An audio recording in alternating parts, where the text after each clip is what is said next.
말씀과 기도로 세워지는 열방복음 선교회 말씀으로 시작하는 하루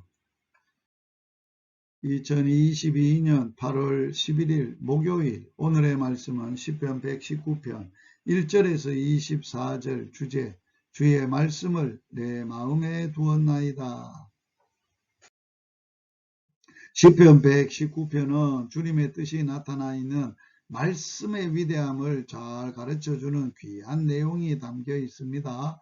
부모님보다 부모가 주는 선물이나 좋아하는 애들처럼 현대는 하나님과 하나님의 말씀의 권위를 무시하고 기독교라는 선물만을 즐기는 어린아이 같은 사람이 많습니다. 이런 세대에 시편 119편의 교훈을 잘 배워서 우리의 믿음의 기초를 새롭게 해야 하겠습니다. 본 시편은 성경의 장 중에서 가장 긴 장입니다. 히브리 원어로 알파벳 순으로 각 단락에 시작된 특수한 형식을 갖춘 시라고 합니다.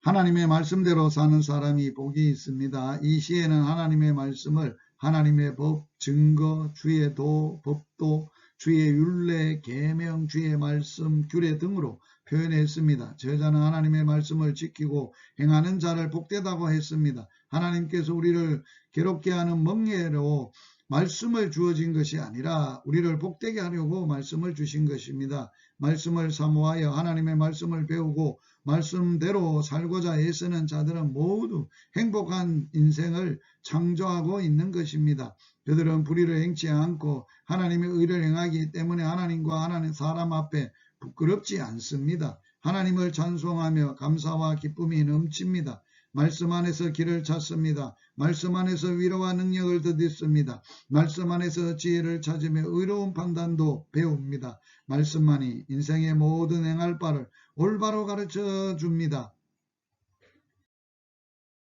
청년이 무엇으로 그 행실을 깨끗하게 하겠습니까? 이 질문은 모든 경건하게 살고자 하는 인생들의 고뇌 어린 질문입니다.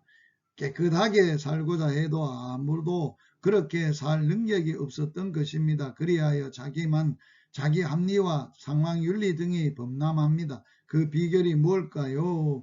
주의 말씀을 따라 산 걸 것입니다. 시인은 주의 말씀을 따라 사는 것이 깨끗하게 사는 비결이라고 합니다. 하나님의 말씀이 없이 깨끗하게 산다는 것은 모두 거짓입니다. 하나님의 말씀의 능력을 더비어야만 합니다. 곧 말씀을 믿고 순종하는 것입니다. 주의 말씀을 마음에 두었나이다. 시인은 죄를 떠나고 죄의 유혹을 이길 수 있기 위해 하나님의 말씀을 마음에 두었습니다. 말씀을 배우고 묵상하고 기뻐하며 암송하며 마음에 깊이 새길 때 그 말씀이 힘이 되고 사단의 유혹을 물리치고는 살아있는 검이 되며 무력한 인생들이 살리는 생명이 되는 것입니다. 하나님의 말씀은 나의 즐거움, 나의 사모입니다. 하나님의 말씀대로 살지 않는 자들은 죄를 즐기며 삽니다. 그래서 하나님의 말씀대로 사는 자들을 볼 때 어리석게 생각합니다.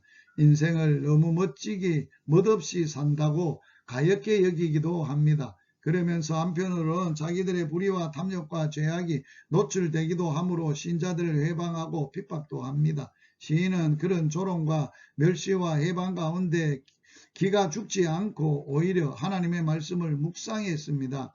하나님의 말씀이 기쁨이 되었고 그의 사모가 되었습니다. 말씀으로 큰 힘과 위로를 받았습니다. 하나님의 말씀을 우리가 더욱 깊이 깨닫기 위해서 말씀을 항상 사모해야 하며 주님께서 성령을 깨닫게 해주시도록 기도하며 또 말씀으로 행할 수 있도록 기도해야 하겠습니다. 오늘의 말씀에 순종하기. 하나님의 말씀을 마음에 두며 말씀을 따라 삶을 즐거움으로 삼고 늘 사모하는 복된 하루가 되기를 주의 이름으로 축복합니다.